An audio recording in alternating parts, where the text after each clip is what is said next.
ఎఫెసీయులకు రాసిన పత్రిక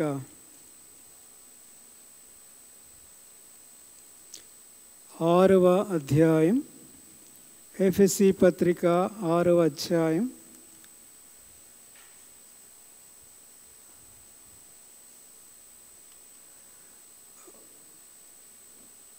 18వ వచనం అందరం కలిసి చదువుకుందాం. ఎఫెసీ పత్రిక 6వ అధ్యాయం 18వ వచనం అందరం కలిసి చదువుకుందాం. ఆత్మ వలన ప్రతి సమయమునందును ప్రతి విధమైన ప్రార్థనను విజ్ఞాపనము చేయొచ్చు. ఆ విషయమై సమస్త పరిశుద్ధుల నిమిత్తము పూర్ణమైన పట్టుదలతో విజ్ఞాపనము చేయొచ్చు. మెలకువగా ఉండుడి. అలాగే తిమోతికి పౌలు గారే వ్రాస్తున్న మొదటి పత్రిక 2వ అధ్యాయం. తిమోతికి పౌలు గారు రాస్తున్న మొదటి పత్రిక 2వ అధ్యాయం 8వ వచనం కూడా అందరం కలిసి చదువుకుందాం. రండి. 2:8. కావున ప్రతి స్థలమందును పురుషులు కోపమును సంశయము లేనివారై పవిత్రమైన చేతులెత్తి ప్రార్థన చేయవలనని కోరుచున్నాను. ప్రార్థన. ప్రీతండ్రి, మరోసారి నీ కల్వరి ప్రేమను దృష్టించిన వారమై, ఏకంగా అనుభవిస్తున్న వారమై సమాజంలో మిమ్మల్ని స్తుతించి ఆరాధించడానికి ఈ దినం మీరు మాకు అనుగ్రహించిన మరొక తరుణముకై మీకు వందనాలు. మా జీవిత దినాలు భూమి మీద పొడిగిస్తూ వస్తున్నావు కనుకనే మరలా పరిశుద్ధ సంగముగా కూడి నీ మందిరావరణంలో చేరి నీ నామమును గొప్ప చేసే ధన్యత కలిగి ఉంటూ వస్తున్నాం.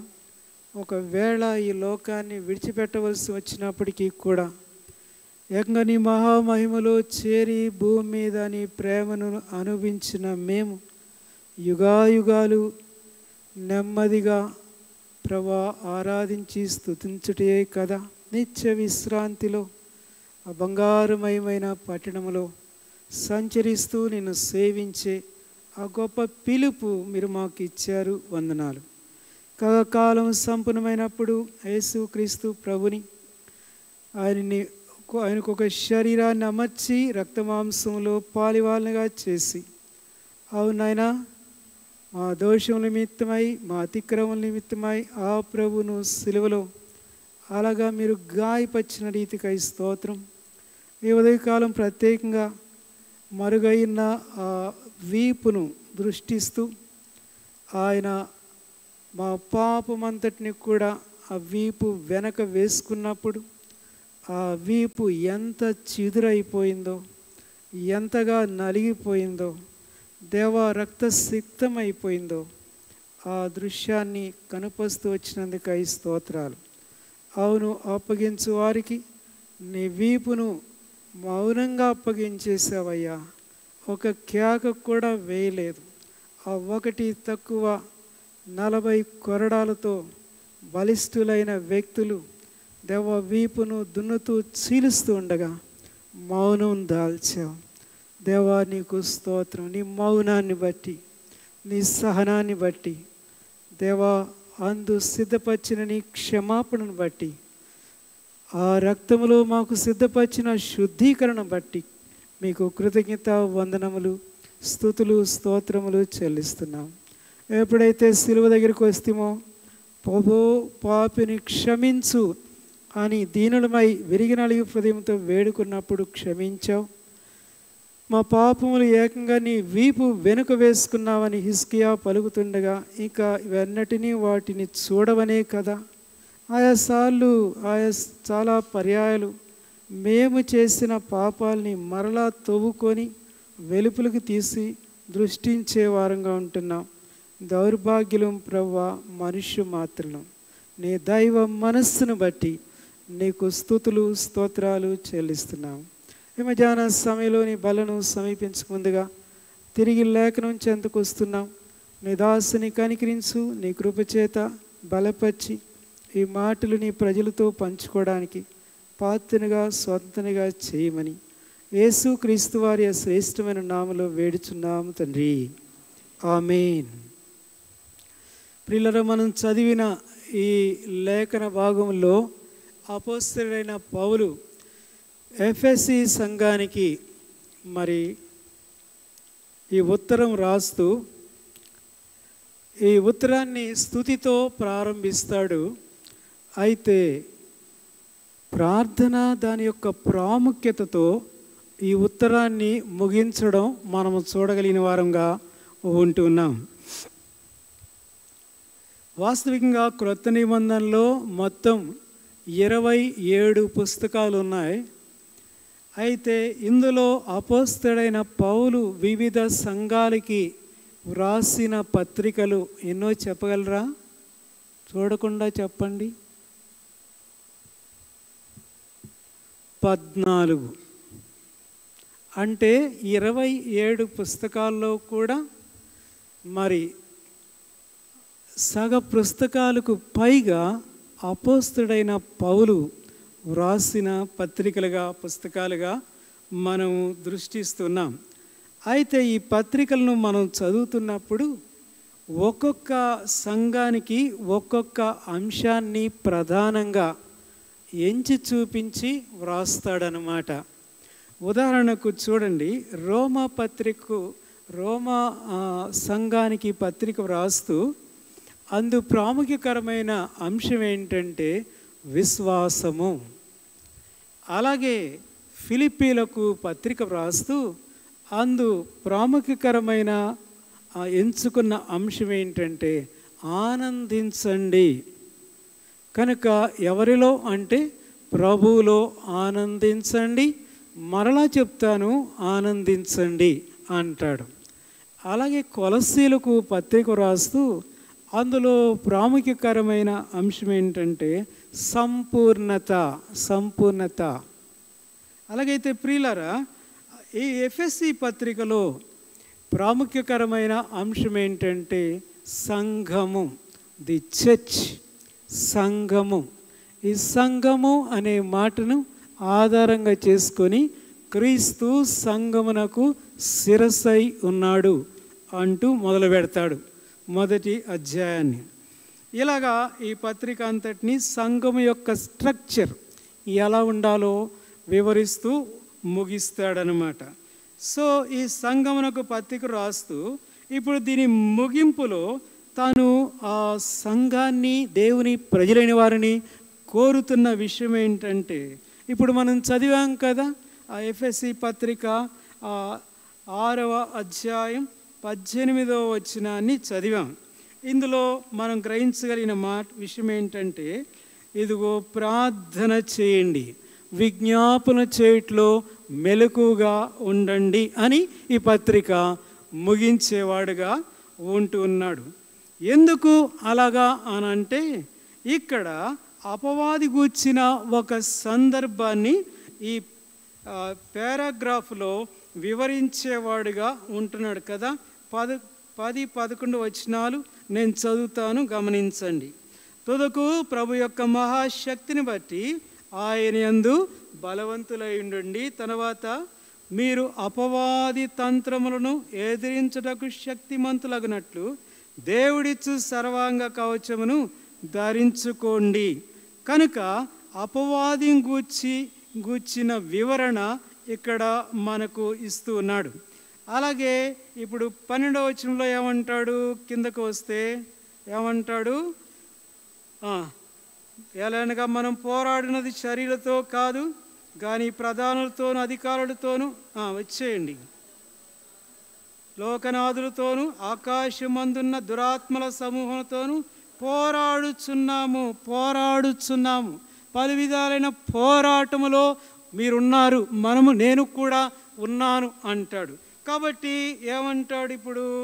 అందుచేత 13వ వచనం, మీరు ఆపద్దినమందు వారిని ఎదిరించుటకును సమస్తమును నెరవేర్చిన వారై నిలవబట్టుకుని శక్తిమంతులైనట్లు దేవుడిచ్చు సర్వాంగ కవచమును ధరించుకోండి అని ఆ సర్వాంగ కవచంలో ఉండే ఆయా విధాలైన మరి ఆయుధాలు ఇక్కడ వివరిస్తూ వస్తాడు. ఇలాగ క్రిందకు వచ్చేటప్పటికి ఇప్పుడు చెప్పాను కదా, ఏమంటాడు అంటే మరోసారి చదువుదాం రండి. 18వ వచనం.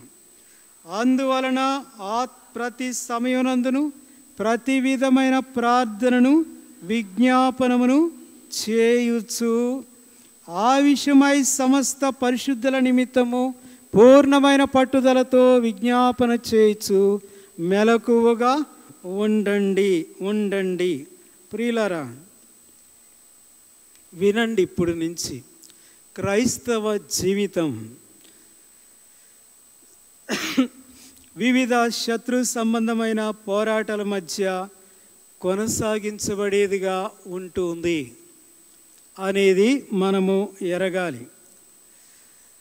కనుక దేవుని సంఘం, దేవుని ప్రజలు ప్రార్థనలు, విజ్ఞాపనలు ఇట్టి దినాల్లో అధికం చేయవలసిన వారంగా ఉంటూ ఉన్నాం. చూడండి, క్రైస్తవ జీవితం వివిధ శత్రు పోరాటాల మధ్య కొనసాగించబడుతూ ఉందంటే అక్కడ ప్రార్థనలు, విజ్ఞాపనలు అధికం కావాలి. ప్రస్తుతం నేను నా వ్యక్తిగత అనుదిన ధ్యానంలో యెహోషువ గ్రంథాన్ని ధ్యానం చేస్తూ వస్తూ ఉన్నాను. బహుశా నిన్నటి దినమైన అనుకుంటాను. ఆ యెహోషువ గ్రంథం దయచేసి చూద్దామని చూడండి. యెహోషువ గ్రంథంలో ఒకసారి అలా మీకు జ్ఞాపకం చేస్తాను.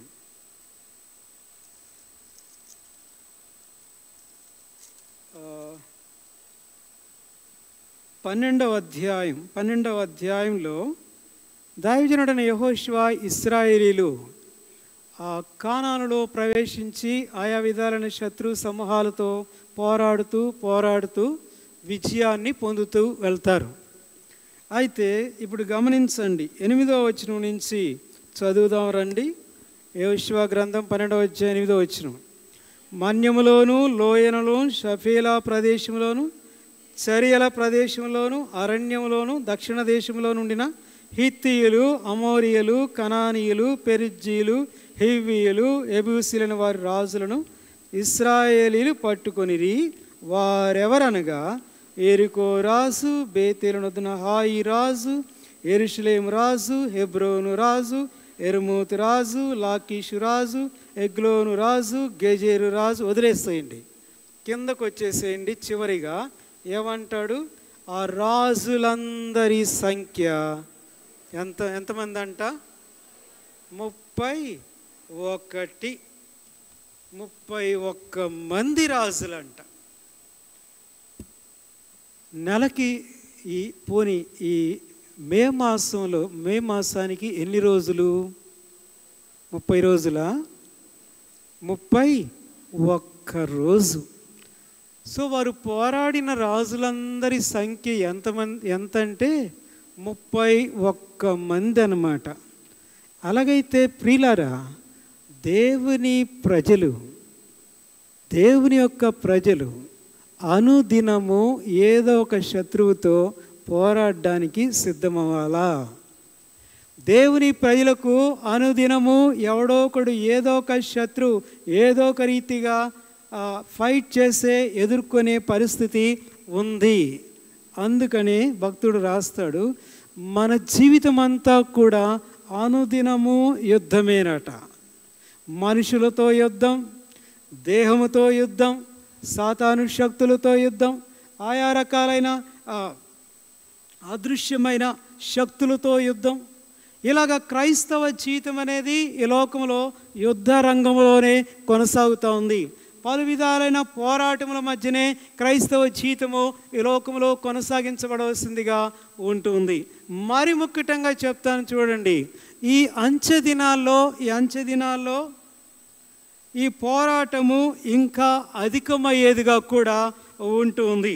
ప్రస్తుత ప్రభుత్వ కాలంలో క్రైస్తవ మనుగడ అనేది ఇక ముందుకు ప్రశ్నార్థకరంగా తయారవుతూ ఉంది. నాట్ ఈవెన్ క్రైస్తవ మనుగడ, సామాన్యమైన మానవుల యొక్క మనుగడ కూడా ప్రశ్నార్థకరంగా తయారవుతూ ఉంది. క్రైస్తవ విశ్వాస జీవితానికి ఇప్పుడు చెప్పాను కదా, పలు రకాలైన పోరాటాలు, పలు రకాలైన సవాళ్ళు ఎదుర్కొనవలసిన పరిస్థితి. ఒకవైపు మన శత్రువైన అపవాదట, వాడు కూడా విజృంభిస్తున్న వాడుగా ఉంటున్నాడు. అనగా ఇది ఇంకో మాటలో చెప్పాలంటే, ప్రభువు రాకముందు ఈ కాలము అపవాది కాలము అని చెప్పాల్సిందే. అనగా అపవాదికి అర్థమైపోతుంది ఏమనంటే, తన కాలము అయిపోవచ్చింది, అందుకని తన కాలము సమయము కొంచెమే అని తెలుసుకొని వాడు ఏమవుతాడంటే బహు క్రోధము కలిగిన వాడుగా చేయబడుతున్నాడని ప్రకటన గ్రంథంలో మనము చదవగలిగిన వారంగా ఉంటున్నాం. కనుక ఒక క్రైస్తవ విశ్వాసి ప్రార్థనలో, విజ్ఞాపనలో చేయడంలో మెలకువ కలిగిన వారుగా ఉండాలి. అంతేకాదు, ఇవి ప్రభు రాకడ దినాలు అనే విషయాన్ని కూడా మనము మర్చిపోవడానికి వీల్లేదు. అందుకని స్వయాన ప్రభు ఇచ్చే హెచ్చరిక కూడా ఇదే. ఏమంటాడు అంటే, మెలకువగా ఉండండి, మెలకువగా ఉండండి, మెలకువగా ఉండండి కదా. దయచేసి చూద్దాం, చూడండి ఆ మాట. లూకాసు సువార్త, చాలా మాటలు ఉన్నాయి లూకాసు సువార్తలో, ఒకసారి ఆ మాట జ్ఞాపకం చేసుకొని ముందుకు వెళదాం. దయచేసి రండి, లూకాసు సువార్త 21వ అధ్యాయం. లూకాసు సువార్త 21వ అధ్యాయం 34 నుంచి 36 వరకు ఎవరైనా చదవండి. ఇప్పుడు మీ హృదయాలు ఒకవేళ తిండి వలన, మత్తు వలన, ఐక విచారముల వలన మందముగా ఉన్నందున అకస్మాత్తుగా మీ మీదకి ఊరు వచ్చినట్టు రాకుండా జాగ్రత్తగా ఉండండి.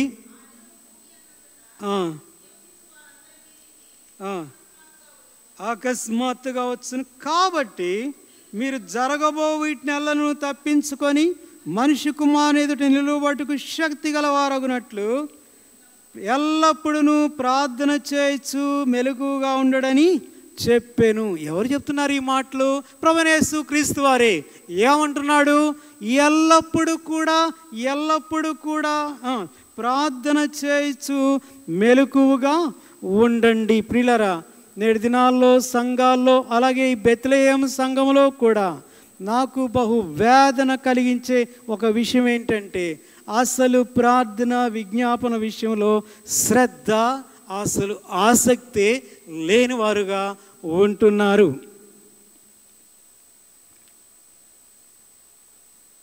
కొన్నిసార్లు నాకేమైనా అనిపిస్తుందంటే, అసలు చెప్పాలంటే ప్రార్థన విజ్ఞాపనకు వచ్చిన ప్రాముఖ్యతను నేనే సంఘానికి నొక్కి వక్కాణించి చెప్పలేకపోతున్నానేమో అని అనిపిస్తూ ఉంది.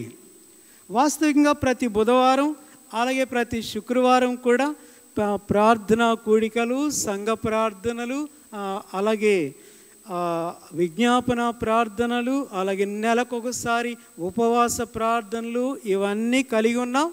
ప్రతి ప్రార్థనలో కూడా ప్రార్థన గురించిన ఏదో ఒక సందేశం బయలు వెడలుతూనే ఉంది. అలాగైతే ఈ ప్రార్థనా సందేశాన్ని స్వీకరించేవారెవరు?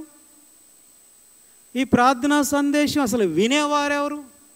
దేవుని స్తోత్రం, కొంతమంది ప్రజలు ఆఫ్లైన్లో, ఆన్లైన్లో గ్యాదర్ అవుతున్నారు. వారిని బట్టి నేను ప్రభుని ఎంతైనా స్తుతిస్తున్నాను. అలాగైతే ఇంతమంది లేరు కదా, ఇక్కడ రక్షించబడి ఆరాధన చేసే ప్రజలు ఇంతమంది ఉన్నారు. అలాగైతే మీరు లేదా మీలో ఈ ప్రార్థన గురించిన మరి ఆలోచన, ఆవశ్యకత ఎంత మట్టుకు ఎరిగి ఈ ట్రాక్లో కొనసాగించబడుతున్నారు అనేది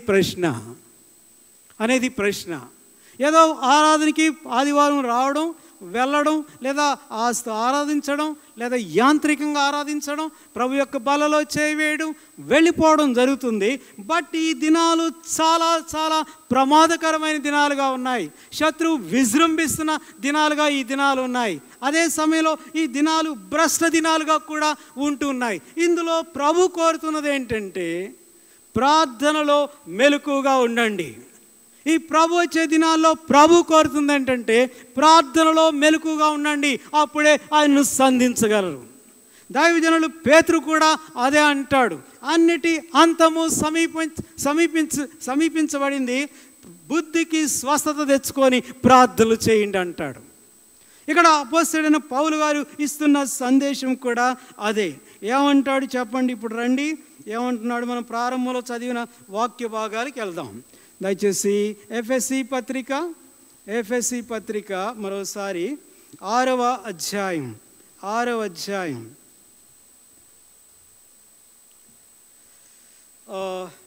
18వ వచనం చదవండి. ఏమంటాడు?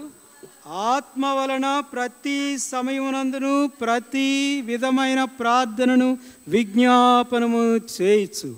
చాలు, ఆగండి. ఆత్మ వలన ఏమంటాడు? ప్రతి సమయమునందు, టైం. అలాగే ప్రతి విధమైన ప్రార్థనలు, టైప్స్. అలాగే ఇందాక చదివాం కదా, తిమోతి మొదటి పత్రిక 2వ అధ్యాయం 8వ వచనంలో ఏమంటాడు? ప్రతి స్థలములో కూడా, ప్రతి సమయములో, ప్రతి విధమైన, ప్రతి స్థలములో కూడా ప్రార్థనలు చేయండి అని ఇక్కడ పౌలు గారు చెప్పడం మనం చూస్తూ వస్తున్నాం. ప్రియులారా, మన ప్రార్థన జీవితానికి ప్రభువైన యేసుక్రీస్తు వారే శ్రేష్టమైన మాదిరి. అది ఎంతైనా కూడా వాస్తవం. అయితే ఇప్పుడు వినండి, అపోస్తలుడైన పౌలు గారు కూడా ఈ ప్రార్థనా జీవితానికి ఒక శ్రేష్టమైన మాదిరిగా మనకు కనబడుతూ ఉంటాడు.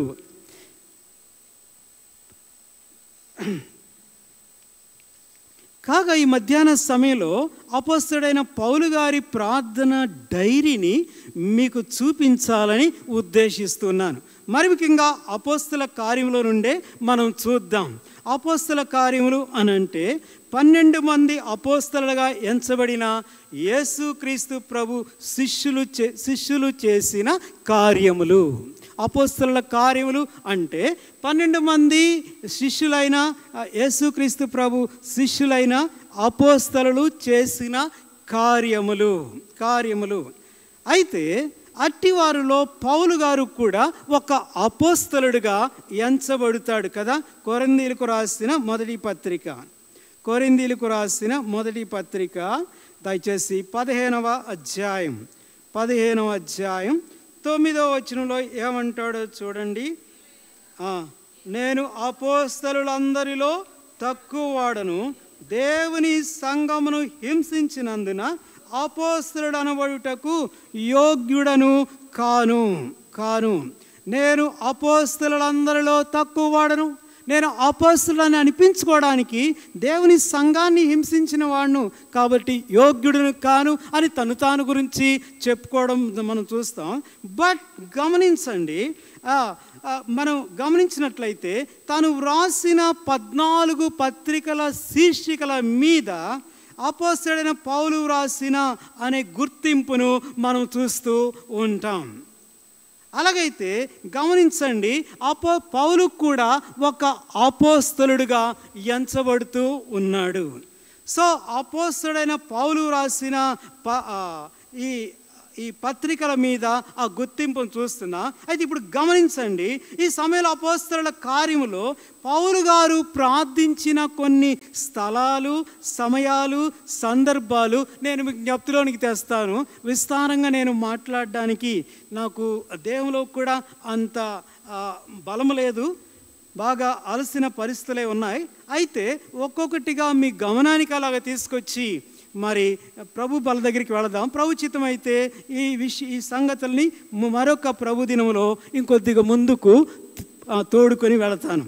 అలాగైతే ప్రియులారా, ఇప్పుడు రండి, అపోస్తలుడైన పౌలు గారు ప్రార్థించిన కొన్ని స్థలాలు, అలాగే సమయాలు, సందర్భాలు ఎలాగ ఉన్నాయో మనం చూద్దాం. ఎందుకంటే అపోస్తలుడైన పౌలు గారు మన ప్రార్థనా జీవితానికి ఒక శ్రేష్టమైన మాదిరిగా కూడా ఉన్నాడు. అందుకనే సవాలుగా అని చెప్తున్న ఒక మాట ఏంటంటే, నేను క్రీస్తును పోలి నడుచుకొంచున్నాను కనుక చెప్పండి, మీరు నన్ను పోలి నడుచుకోండి. నన్ను పోలి ఎంత డేర్ అంటారు?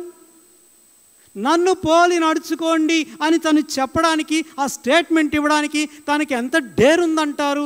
కారణం ఏంటంటే తను అక్షరాల యేసుక్రీస్తు ప్రభుని పోలి అడుగులు వేసుకుంటూ నడుచుకుంటూ వెళ్ళిన వ్యక్తి అన్నమాట. ఈవెన్ ప్రార్థనా జీవిత అనుభవాల్లో కూడా ఆయన మనకు ఒక శ్రేష్టమైన మాదిరిగా కనబడుతూ ఉంటాడు. అలాగైతే ప్రియులారా, ఇప్పుడు ఒక్కొక్కటిగా చూద్దాం రండి. మొట్టమొదటిగా అపోస్తల కార్యములోని వరుసగా చూద్దాం. 9వ అధ్యాయానికి రండి. 9వ అధ్యాయం.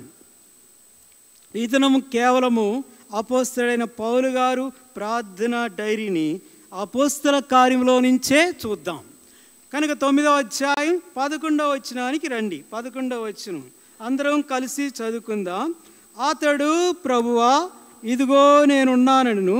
అందుకు ప్రభువుని లేచి తినని దనబడిన వీధికి వెళ్ళి యూదా అనువాని ఇంట తార్సువాడైన సౌలు అనువాని కొరకు విచారించుము.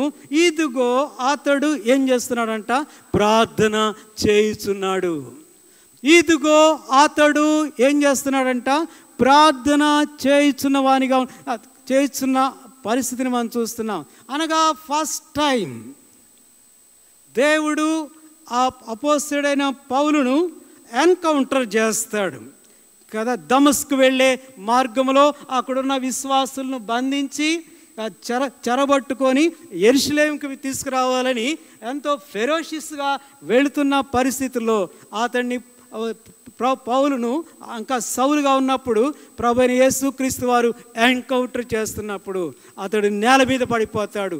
కళ్ళు మరి కనబడకుండా పోతాయి. కొంతమంది నడిపించి ఈ దమస్కులోనికి తీసుకొని వస్తారు. అప్పుడు ప్రభు అంటాడు, ఆ దమస్కులో ఉన్న ఆ ప్రవక్త అననీయాతో అంటాడు, అననీయ ఇదిగో అక్కడ అపోస్తలుడై సౌలు ఉన్నాడు, తార్సువాడైన సౌలు ఉన్నాడు. ఇదిగో తిన్నని దనబడిన వీధికి వెళ్ళు, అక్కడ సౌలు కనబడతాడు. అతని కొరకు విచారించుము. అతడట యూదా అనువాని ఇంట ఏం చేస్తున్నాడు? ప్రార్థన చేయుచున్నవానిగా మనం చూస్తూ వస్తున్నాం. కనుక పౌలు గారి యొక్క కన్వర్షన్ తర్వాత మార్పు నొందిన జీవితము ఈ 9వ అధ్యాయం నుంచి ప్రారంభమవుతుంది. ఆల్మోస్ట్ ఈ పుస్తకం యొక్క ముగింపు వరకు కూడా కొనసాగించబడేదిగా ఉంది. సో ఇక్కడ మనం గమనిస్తే ఇంట ప్రార్థన చేస్తున్న సౌలు లేదా పౌలు. ప్రియులారా, ఇంట అనేది వ్యక్తిగత, అదే సమయంలో కుటుంబ ప్రార్థనను కూడా మనకు జ్ఞాపకం చేసేదిగా ఉంటుంది. కనుక ఇక్కడ ఈ అనుభవం మనకి ఏం జ్ఞాపకం చేస్తుందంటే ఏకాంత ప్రార్థనను మనకు జ్ఞాపకం చేస్తుంది. ఇంట ప్రార్థన చేయుచున్నవాడు. నూతనంగా ఎవరైనా రక్షించబడిన వారు ఉంటే, యేసుక్రీస్తు ప్రభుని నూతనంగా తమ పాపాలు ఒప్పుకొని క్రీస్తు రక్తం కిందకు వచ్చి బాప్తిస్మలో నూతనంగా సాక్ష్యం ఇచ్చిన వారు మొట్టమొదటి చేయవలసిన కార్యం ఏంటంటే ప్రార్థన చేయాలి. ప్రార్థన అనేది ఒక నూతన విశ్వాసి జీవితానికి అది బేస్ లేదా పునాది అనే విషయాన్ని నేను మొట్టమొదటిగా జ్ఞాపకం చేస్తూ వస్తున్నాను. ప్రియులారా, రక్షించబడిన తర్వాత ఏ వ్యక్తి అయితే తన జీవితాన్ని ఈ ప్రార్థన అనే పునాది మీద నిర్మించుకోవడానికి మొదలు పెడతాడో ఆ వ్యక్తి యొక్క జీవితము అసలు కదలదన్నమాట. ఆ వ్యక్తి యొక్క జీవితంలో దేవుడు కలిగి ఉన్న సంకల్పాలు, ఉద్దేశాలు ఇక ముందుకు అలాగా ఎరుగుతూనే కొనసాగించబడేవాడు ఉంటాడు. ఈ మధ్యకాలంలో ఎన్నో రీతిలుగా శత్రువు తన జీవితాన్ని శోధించవచ్చు, ఎన్నో రీతిలుగా అటాక్స్ ఇవ్వవచ్చు, ఎన్నో రీతిలుగా లోకంలోనికి తిరిగి లాక్కొని వెళ్ళడానికి ఉద్దేశించవచ్చు. అయితే రక్షించబడిన పిదప వెంటనే నీ జీవితాన్ని ప్రార్థన మీద కట్టుకో, ప్రారంభించుకో, బిల్డప్ చేసుకో. నీ జీవితం కదలదు కదా. ఎన్ని పరీక్షలు, ఎన్ని పరిశోధనలు, ఎన్ని విధమైన శోధనలు వచ్చినా కూడా స్థిరంగా నిలబడి ప్రతి విధమైన పోరాటంలో విజయవంతమైన అనుభవంలో కొనసాగించబడగలిగిన వాడుగా ఉంటున్నాం. కనుక ప్రియులారా, వ్యక్తిగత ప్రార్థన జీవితం అనేది చాలా ప్రాముఖ్యం. ఇక్కడ సౌలట ఇదిగో రక్షించబడగానే, ప్రభు సంధించగానే ఆ యూదా అని వాని ఇంట ప్రార్థన చేస్తున్నాడు. ఇది ఎంత చక్కటి విషయం అండి. రక్షించబడిన వ్యక్తి ప్రార్థనాపరుడు అని వినడానికి ఎంత చక్కగా ఉంటుంది ఆ విషయం. నేను రక్షించబడ్డాను, లేదా ఇంకేదో చేస్తున్నాను, గుడికి చందాలు ఇస్తున్నాను, లేదా అది చేస్తున్నాను, ఇది చేస్తున్నాను, పాటలు పాడతాను, లేదా ప్రసంగాలు చేస్తున్నా, ప్రార్థన చేస్తున్నాడు. నీ జీవితంలో ప్రార్థన నేర్చుకో. ఈ లోకం విడిచిపెట్టేంత వరకు కూడా కదలవు అన్నమాట. ఏ పరిస్థితి కూడా నీ జీవితాన్ని కదల్చలేదు. ఏ పరిస్థితి, ఏ సవాలు కూడా ఎదుర్కొనే పరిస్థితిలో ముందుకు సాగుతావు. అలాగైతే ప్రియులారా, ప్రార్థన కొంత సమయం కేటాయించుకో. ఎన్నో రీతిలుగా మన సమయము వినియోగించే వారంగా ఉంటున్నాం. ఎక్కడ మన సమయం లూజ్ అయిపోతుందో, ఎక్కడ మన సమయంలో ఆయా రకాలుగా శత్రువు అపహరించేవాడుగా ఉన్నాడో దాన్నంతా కూడా విమోచించుకో. ప్రార్థనకి ఒక ప్రత్యేకమైన సమయం, ఒక ప్రత్యేకమైన గది, ఒక ప్రత్యేకమైన స్థలం ఏర్పాటు చేసుకో. అతడు వ్యక్తిగత జీవితంలో ప్రార్థన చేస్తున్నవానిగా ఉంటాడు. కనుకనే అపొస్తలుడైన పౌలు యొక్క జీవితం ఈ లోకంలో ఎంత సవాలుతో కూడిన జీవితాన్ని జీవించాడు చెప్పండి. ఎన్ని రీతిలుగా శత్రువుతో పోరాడుతూ ఎదుర్కొంటూ విజయవంతమైన అనుభవంలో తన జీవితము ముగించినాడు చెప్పండి. అందుకని చివరిలో ఏమంటాడు, నా విశ్వాస నేను మంచి పోరాటము పోరాడాను, నా పరుగు ఫినిష్ తుదముట్టి ఇచ్చాను, నా విశ్వాసాన్ని కాపాడుకున్నా, నాకు ఇదిగో అక్కడుంది బహుమానం. ఏముంది? నీతి కిరీటము ఉంచబడినది. ఇది అతడు ఇంట ఏం చేస్తున్నాడంట? ప్రార్థన చేస్తున్నాడు. నువ్వు ప్రార్థన చేస్తున్నావా? నీ ఇంట ప్రార్థన చేస్తున్నావా? నీకు ఒక ప్రత్యేకమైన ప్రార్థనా స్థలం ఉందా? ఒక ప్రత్యేకమైన ప్రార్థన గది ఉందా? లేదంటే ఈ దినం నుంచైనా దాన్ని ఏర్పాటు చేసుకో. అన్యులు మేలండి, అన్యులు మేలు. కొంతమంది ఇల్లు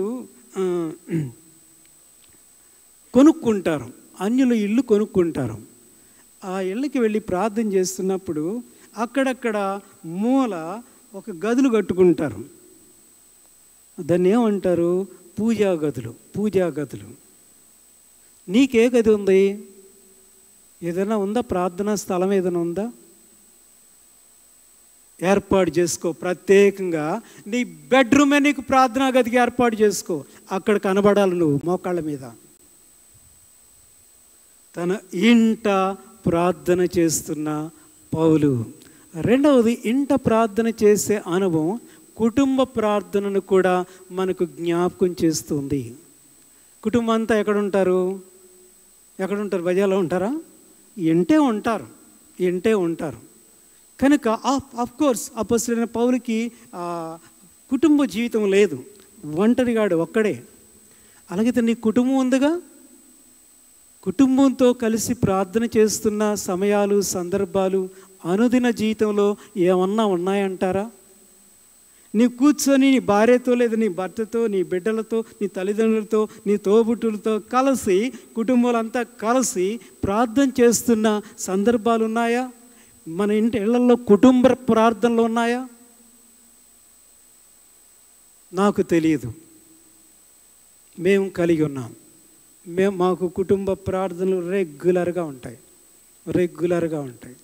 కావాలంటే వచ్చి మీరు మమ్మల్ని పరిశీలించవచ్చు. ఉదయకాలం వచ్చి పరీక్ష చేయొచ్చు, ఏ రోజైనా కూడా. ఒకవేళ ఇక్కడ ఉపవాస ప్రార్థన 9 గంటలకు ఉందంటే ఆ దినము ఇక్కడికి తిన్నగా వచ్చేస్తాం, హడావిడిగా రావాలి కనుక ఇక మినహాయింపు ప్రతి దినము కూడా ఉదయకాలపు కుటుంబ ప్రార్థనలు మేము కలిగి ఉంటాం. అందుకని ధైర్యంగా చెప్తున్నా, నీకు భర్త లేడా? నీకు భార్య లేదా? నీకు పిల్లలు లేరా? నీకు తోబుట్టు లేరా? అలాగైతే కుటుంబంగా కలిసి ప్రార్థన చేస్తున్నామని ఏంట? ఇది మొదటి అనుభవంగా అపొస్తలుడైన పౌలు యొక్క జీవితంలో ఒక చక్కటి మాదిరిగా మనం చూస్తున్నాం. రెండవ అనుభవంలోకి వద్దామని దయచేసి. రెండవ అనుభవం 14వ అధ్యాయం. వరుసగా కాగితాలు తిప్పుకుంటూ వెళదాం. 14వ అధ్యాయం, అపొస్తలుల కార్యము 14వ అధ్యాయం 23వ వచనం, 14వ అధ్యాయం 23వ వచనం రండి. మరియు ప్రతి సంఘములో వారికి పెద్దలను ఏర్పరిచి ఉపవాసముండి ప్రార్థన చేసి వారి నమ్మిన ప్రభువునకు వారిని అప్పగించిరి. ఇక్కడ అపోస్తలుడైన పౌలుతో పాటు మరి మిషనరీస్ కూడా ఆ జర్నీలో కొనసాగుతున్న పరిస్థితి మనము చూస్తున్నాం. అనగా ఆ సంఘములో ప్రార్థన చేయుట, కొంతమంది తోడి సహోదర సహోదరులతో కలిసి మరి వారు అపోస్తలుడైన పౌలు ముందుకు సాగుతున్న అనుభవం కూడా మనం ఇక్కడ చూస్తున్నాం. అందుకని అంటున్నాడు, ఏమంటాడు 23వ వచనంలో, ప్రతి సంఘములో వారికి పెద్దలను ఏర్పాటు చేసి ఉపవాసం ఉండి ప్రార్థన చేసి, ఉపవాసముతో ప్రార్థన చేసి ఆ ప్రజలను ప్రభువుకు అప్పగించేవాడుగా ఉంటున్నాడంట. ప్రియులారా, ఈ ప్రార్థన సంఘ ప్రార్థన. ఈ ప్రార్థన ద్వారా మనము సంఘానికి క్షేమాన్ని మేలును కలిగించే వారంగా ఉంటూ ఉన్నాం. సంఘం అంటే అది ఒక వ్యక్తికి చెందినది కాదు, గుర్తుపెట్టుకోండి. అది స్వయాన ప్రభు అయిన యేసుక్రీస్తు వారు తాను రక్తం ద్వారా విమోచించబడిన ప్రశస్తమైన ప్రజలే సంఘం. సంఘము క్రీస్తుకే చెందినది కనుక అట్టి ప్రార్థనలు క్రీస్తు యొక్క శరీరం యొక్క క్షేమాభివృద్ధిని కలిగించేవిగా ఉంటూ ఉన్నాయి. అలాగైతే సంఘ ప్రార్థనలో జాయిన్ అయ్యేవారు ఎంతమంది చెప్పండి?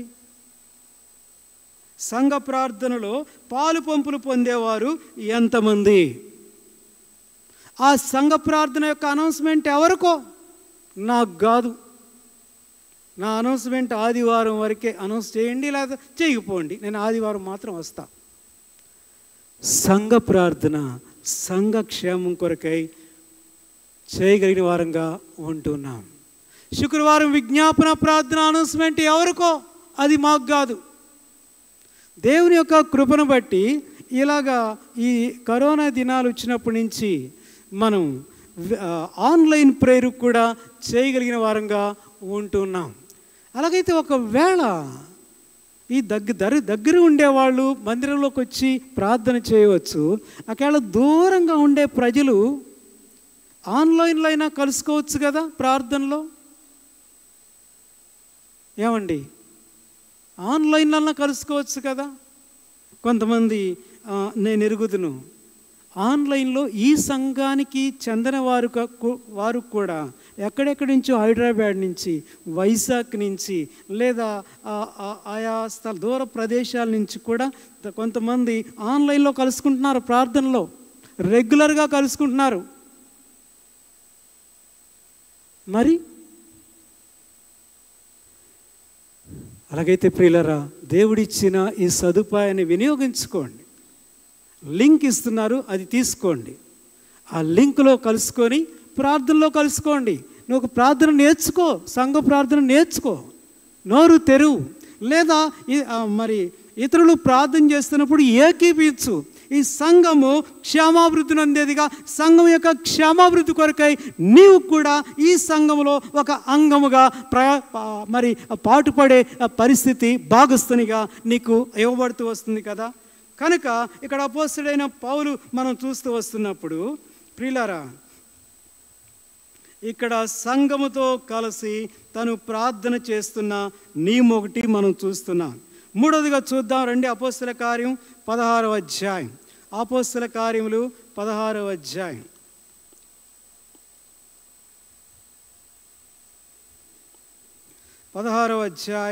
దయచేసి 25వ వచనం. 25వ వచనం ఏమంటాడు? అయితే మధ్యరాత్రి వేళ పౌలును శీలయు దేవునికి ప్రార్థించుచు కీర్తనలు పాడుచుండిరి, ఖైదీలు వినుచుండిరి. ఇప్పుడు వినండి, ఎక్కడంటే ఈ ప్రార్థనలు చేసేది, ఎక్కడ వాళ్ళు ప్రార్థన చేసేది? 24వ వచనం. అతడు అటు ఆజ్ఞను పొంది వారి లోపల చెరసాలకు త్రోసి వారి కాళ్లకు బొండ వేసి బిగించెను. అయితే మధ్యరాత్రి వేళ పౌలు శీలలు ఏం చేస్తున్నారంట? ప్రార్థించచ్చు. అనగా చెరసాలలో ఉన్న పరిస్థితుల్లో, even in tough and tight situations, కాళ్ళను బంధించి వేశారు, చెరసాలలో ఉన్నాడు, కదలలేని పరిస్థితిలో ఉన్నారు. అయితే ఈ దైవజనుడట ఏం చేస్తున్నాడు? ఆ వ్యక్తిగత బంధకాల మధ్య సైతం, బంధించబడిన పరిస్థితిలో సైతం అలాంటి సమయంలో కూడా ప్రార్థన చేసేవాడుగా ఉంటున్నాడు. ఎందుకు? ప్రభుతో ఉండే ఆ రిలేషన్షిప్ అన్నమాట, అంత గాఢమైన రిలేషన్షిప్ తను కలిగిన వాడుగా ఉంటాడు. ఒకవేళ మనకు ఏదైనా కష్టం రాగానే, వ్యాధి రాగానే, నొప్పి రాగానే ఇంట్లో మంచానికి అతుక్కొని పోతాం. ఇకల్లే మన బాధే బాధ. బట్ ఇక్కడ దైవజనుడు అపోస్తలుడైన పౌలు చెరసాల్లో బొండాలేసి బిగిస్తే, ఆ టఫ్ సిచ్యువేషన్స్లో కూడా, ఆ టైట్ పరిస్థితుల్లో కూడా ప్రార్థన చేస్తున్న అనుభవం మనకి ఇక్కడ చూస్తూ వస్తున్నాం. ప్రియులారా, ఆ పరిస్థితిలో కనుక మనం ప్రార్థన చేయగలిగితే దేవుని యొక్క శక్తిని రిలీజ్ చేయగలమండి. ఊరికినే మామూలు పరిస్థితుల్లో ప్రార్థన చేయడం కాదు, నీ క్లిష్టమైన పరిస్థితుల్లో ప్రార్థన చేయడం నేర్చుకో. అక్కడ దైవ శక్తిని నిజంగా రిలీజ్ చేయగలిగిన వారంగా ఉంటున్నాం. అందుకనే ఇప్పుడు 26వ వచనంలో ఏమని చూడండి, ఏమంటాడు? అప్పుడు అకస్మాత్తుగా మహాభూకంపము కలిగెను, చెరసాల పునాదులు ఆదిరెను, వెంటనే తలుపులన్నీ తెరుచుకొనెను, అందరి బంధకములు ఊడెను. అప్పుడు అన్నమాట, అప్పుడు ఎప్పుడంటే ఆ చెరసాల్లో బొండలేసి బిగించినప్పుడు ప్రార్థన చేస్తున్నాడు కదా, అప్పుడు ప్రార్థన చేస్తుండగా ఆ మూసుకున్న తలుపులు బద్దలైపోతూ ఉన్నాయి, భూమి బద్దలైపోతుంది, వ్యక్తిగత సంఖ్యలు కూడా ఊడిపోతున్నాయి, బంధకాలు కూడా విడిపోతున్నాయి. ఇది మనం టఫ్ సిచ్యువేషన్లో ప్రార్థన చేయడం కానీ అభ్యాసం చేసుకుంటే అక్కడ దైవ శక్తిని రిలీజ్ చేయగలిగిన వారంగా ఉంటూ ఉన్నాం. ఇది 3వ అనుభవంగా చూస్తాం. వచ్చేయండి అలాగే 20వ అధ్యాయానికి వద్దాం. 20వ అధ్యాయానికి వస్తాం. అందుకనే పౌలు అంటున్నాడు, ప్రతి స్థలమందు, ప్రతి సమయంలో కూడా, చెరసాల్లో కూడా, కష్ట పరిస్థితిలో కూడా, నలుగుతున్న పరిస్థితిలో కూడా ప్రార్థన చేయడానికి చేతిలో మెలకువగా ఉండండి అని అంటాడు. ప్రతి స్థలమందు, ప్రతి సమయంలో కూడా, ప్రతి విధమైన ప్రార్థన. సో ఇప్పుడు రండి మరోసారి 20వ అధ్యాయం 36వ వచనం. 20వ అధ్యాయం 36వ వచనం అందరం కలిసి చదువుకుందాం. అతడు ఇలాగూ చెప్పి మోకాళ్ళుని వారందరితో ప్రార్థన చేసెను. ఇక్కడ సభ ముగింపులో ప్రార్థన చేస్తూ ఉన్నాడు. అనగా ఇక్కడ ఎఫెసీ సంఘస్థులను ఉద్దేశించి పౌలు గారు పై వచనాల్లో ఒక ప్రసంగం చేస్తాడు కదా. 17వ వచనం చూడండి, 17వ వచనం. మిలేతు నుండి ఎఫెసునకు వర్తమానము పంపి సంఘ పెద్దలను పిలిపించి, వారు తన యొద్దకు వచ్చినప్పుడు వారితో ఇట్లా నేను ఆసియాలో కాలు పెట్టిన దినం నుండి ఎల్లకాలం మీ మధ్య ఎలాగూ నడుచుకుంటున్నో మీరు ఎరుగుదురు అని చెప్తూ ఒక ప్రసంగం ఒకటి చేస్తాడనమాట. ఇదంతా చూడడానికి సమయం లేదు. 18వ వచనం నుంచి 35వ వచనం వరకు. అలాగ వర్తమానం ఇచ్చిన పిదప వెంటనే ఏం చేస్తున్నాడంట? 36వ వచనంలో అతడు ఇలాగూ చెప్పి మోకాళ్ళుని వారందరితో ప్రార్థన చేసెను.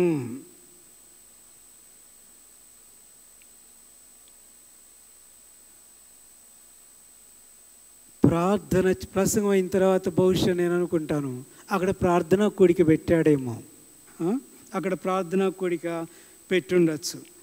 ప్రార్థనలో తన భంగిమి ఇక్కడ కనబడతా ఉంది. ఏమంటాడు అతడు? ఇలా చెప్పి మోకాళ్ళుని ప్రార్థిస్తూ వస్తున్నాడంట. ప్రియులారా,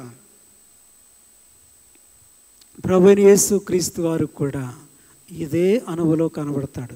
నువ్వు ఎవరిని సేవిస్తున్నావో, ఎవరిని ఆరాధిస్తున్నావో, ఎవరిని విశ్వసించావో ఆ ప్రభు యొక్క మాదిరికరమైన జీవిత ప్రార్థన ఏంటంటే భంగిమ, మోకాళ్ళ మీద ప్రార్థన చేయుట.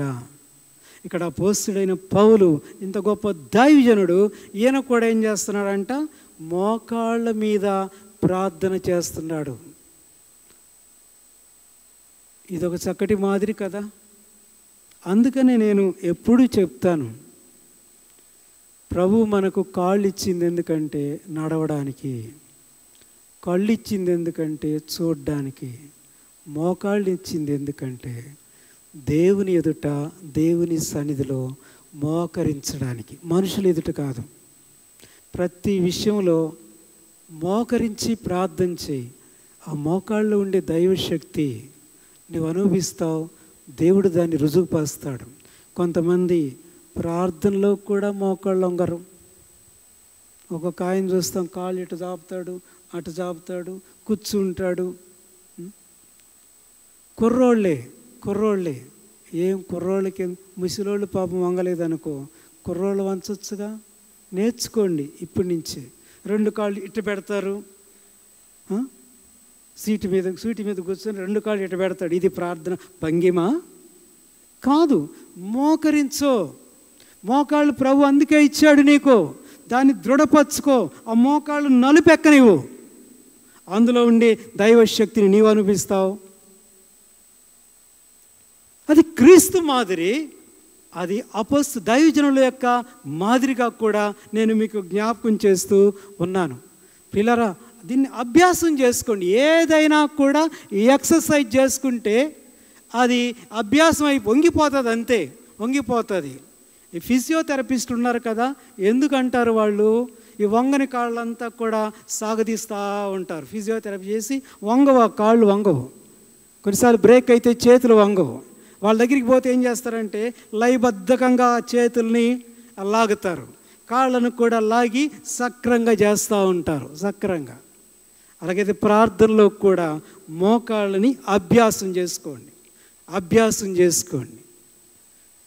ఇక్కడ దైవజనుడంట మోకరించి ప్రార్థించే అనుభవంలో మనకు కనబడుతూ ఉంటున్నాడు. సభ ముగింపులో తను ప్రార్థనతో ముగిస్తున్నాడు. ముందుకెళ్ళిపోదాం. 21వ అధ్యాయం 5వ వచనం రండి, చదువుదాం రండి. ఆ దినములు గడిచిన పిదప తరువాత ప్రయాణమైపోతుండగా భార్యలతోనూ పిల్లలతోనూ వారందరూ మమ్మను పట్టణం వెలుపలికి వరకు సాగనంపి వారును మేమును సముద్ర తీరమున మోకాళ్ళలోని ప్రార్థన చేసి ఒకరి యొద్ద ఒకరము సెలవు పుచ్చుకుంటిమి. కనుక ఇక్కడ సముద్ర తీరములో ప్రార్థన చేస్తున్న పౌలు గారిని మనం చూస్తున్నాం. అనగా ఆయన ప్రయాణ సంచాలములో ప్రార్థించుచున్నవానిగా మనం చూస్తూ వస్తున్నాం. ఇక్కడ ఎఫెసీ నుంచి యెరూషలేముకు ప్రయాణం చేస్తున్న వానిగా ఉంటున్నాడు. కాగా 7 దినాలు ఇక్కడ బ్రేక్ డౌన్ జర్నీ జరుగుతూ వస్తుంది. సిరియాలో ఆగిన వారుగా ఉన్నారు. అయితే అందుకని 3-4 వచనాలు చూడండి ఏమంటాడు.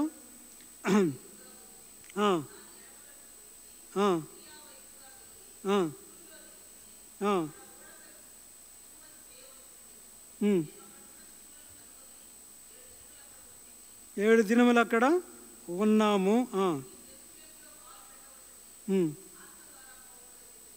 తర్వాత 5వ వచనం, ఆ దినములు గడిచిన పిదప ప్రయాణం చేస్తున్నాడంట. ఎందులో ప్రయాణం చేయాలి? ఓడలో ప్రయాణం చేయాలి. ఇప్పుడు హార్బర్కి వచ్చారు. హార్బర్కి వచ్చిన తర్వాత తనతో పాటు కొంత సమూహం ఆయన సాగనంపడానికి వచ్చారు. అప్పుడు ఏం చేస్తున్నాడో చూడండి. ఏం చేస్తున్నాడంట? వారును మేమును ఎక్కడట? సముద్ర తీరమున, ఇసుకలోనే, బహుశా పోర్ట్లో ప్రయాణం అవుతుండగా మోకరించి ప్రార్థన చేస్తున్నవానిగా మనము చూస్తూ వస్తున్నాం. అంటే ప్రార్థన చేసి ఓడ ఎక్కుతాడనమాట. ఇప్పుడు అంటే ప్రయాణంకు ముందు ప్రార్థన చేసుకొని ప్రయాణాన్ని మొదలు పెడుతూ వస్తున్నాడు. సాధారణంగా బయటికి వెళ్ళేటప్పుడు, ఏదైనా ప్రయాణానికి వెళ్ళేటప్పుడు మనం ప్రార్థన చేసుకొని వెళతాం. ప్రతి ఒక్కరు కూడా క్రైస్తవులు ప్రార్థన చేసుకొని వెళతారు. ఎందుకు?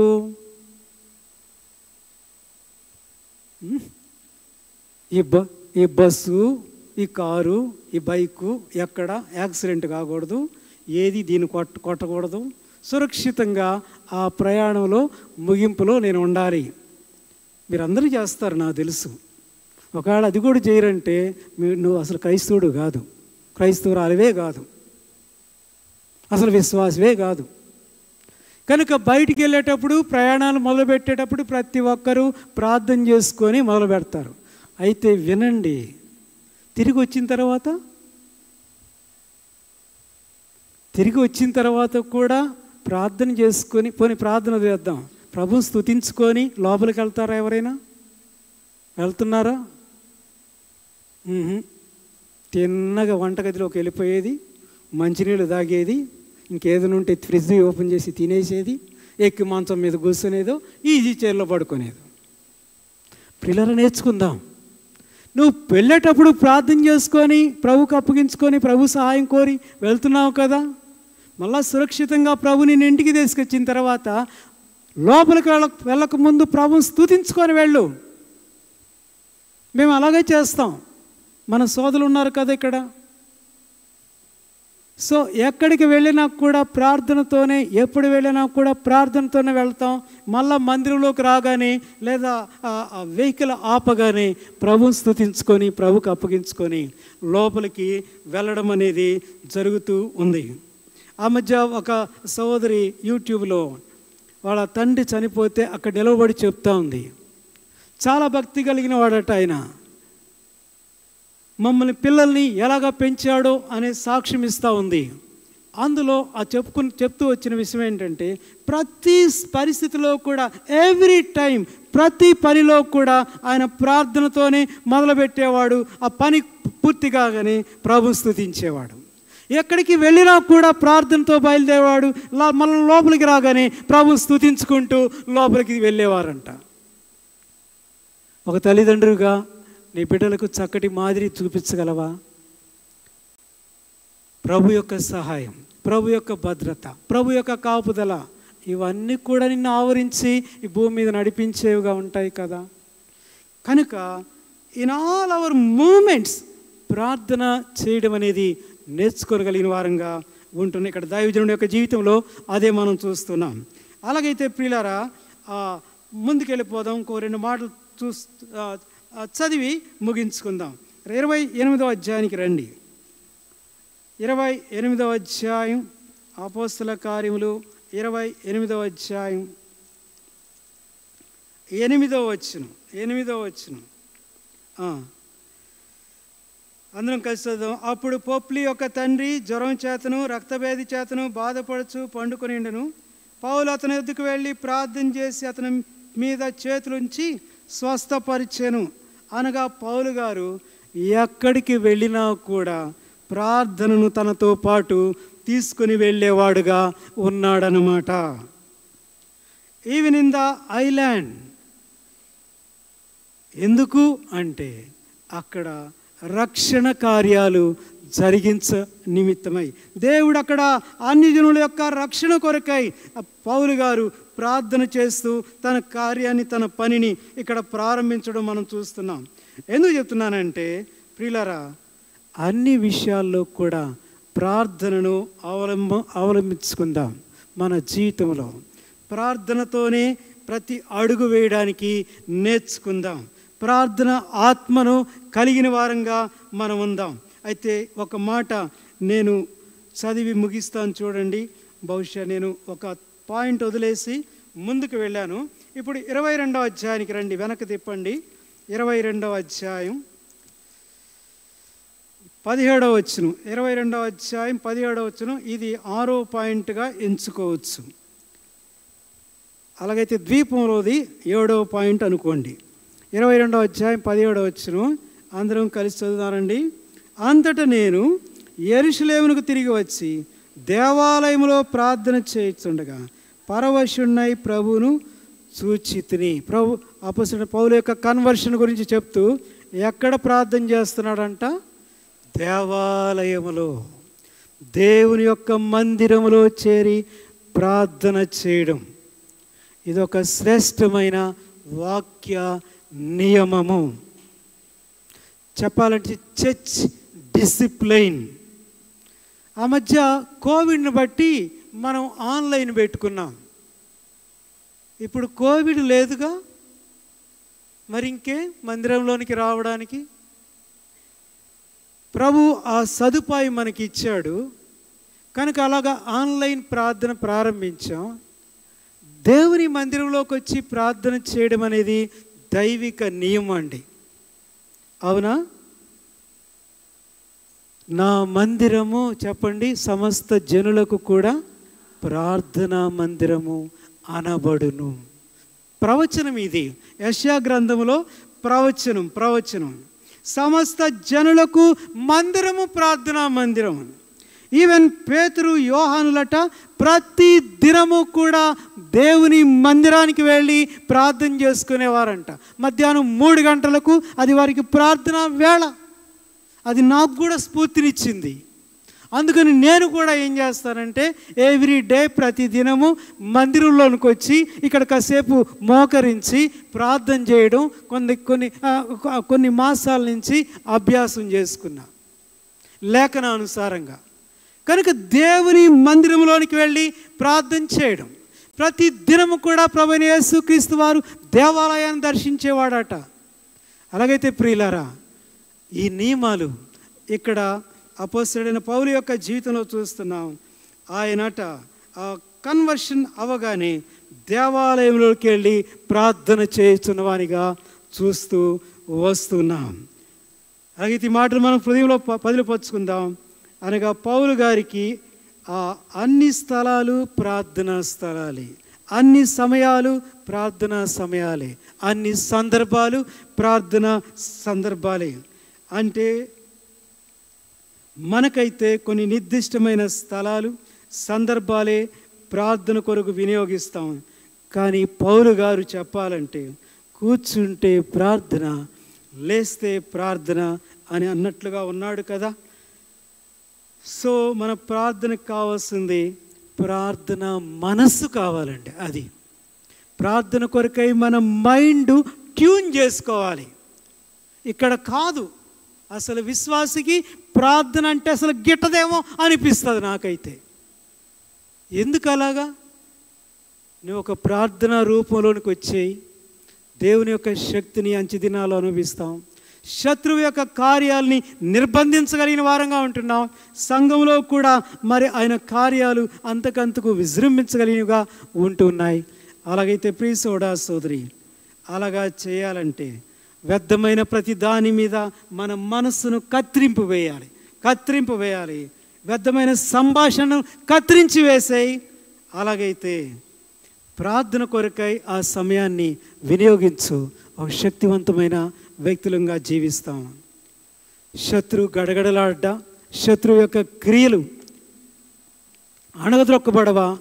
ఏ గడిలో ప్రభు వచ్చినా కూడా ప్రభును సంధించగలం కదా. సిగ్గులేని మొఖాలతో రెప్పపాట్లో మార్పు చెంది అలాగా లేచి ప్రభుని ఎదుర్కొందాం కదా. అలాంటి కృపలో ప్రభు మనల్ని కొనసాగింపు చేయనుగాక. ప్రార్థన చేసుకుందాం. దేవా,